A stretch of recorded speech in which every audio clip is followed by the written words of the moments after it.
এই পুরো জায়গাটা। সো এই হচ্ছে অবস্থা এখানে। তো ভাই আছে আমার সাথে। তো আর আমি আসছি, আমাদের সাথে অনেকে আসছে, মা আছে, বোন আসছে, স্বাধীন আসছে, আর অনেকে আসছে। তো আমরা একটু ঘুরে ঘুরে দেখা ট্রাই করবো এখানটাতে, এইটুকু। ওকে, তো আমরা একটু পরে বেরিয়ে যাব কালী মন্দিরের উদ্দেশ্যে। আমরা সেইখানটাতে একটু দেখা ট্রাই করবো, কিন্তু সেই জায়গাটা কত সুন্দর। ওই জায়গাটা আরো বেশি সুন্দর। বেসিক্যালি হচ্ছে এই জায়গাটা স্বাধীন রিকমেন্ড করছে আমাদের, আর স্বাধীন কিন্তু একটু আগেই দেখলেন আর কি আপনারা, আমি আবার দেখাবো। ওকে, সো এই তো, সো চলুন আমরা অন্য জায়গায় চলে যাচ্ছি। উলপুর জমিদার বাড়ি ঘোরা শেষ করেই আমরা রওনা দিয়েছিলাম কালী মন্দিরের উদ্দেশ্যে।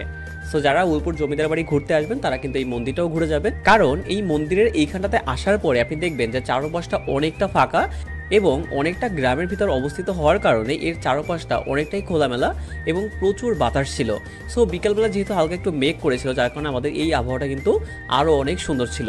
সো কালী মন্দিরের এই জায়গাটায় আমরা প্রায় 1 ঘন্টারও বেশি সময় ঘোরাঘুরি করেছি এবং এই ঘোরাঘুরি করতে করতেই অলমোস্ট সন্ধ্যা হয়ে গেল।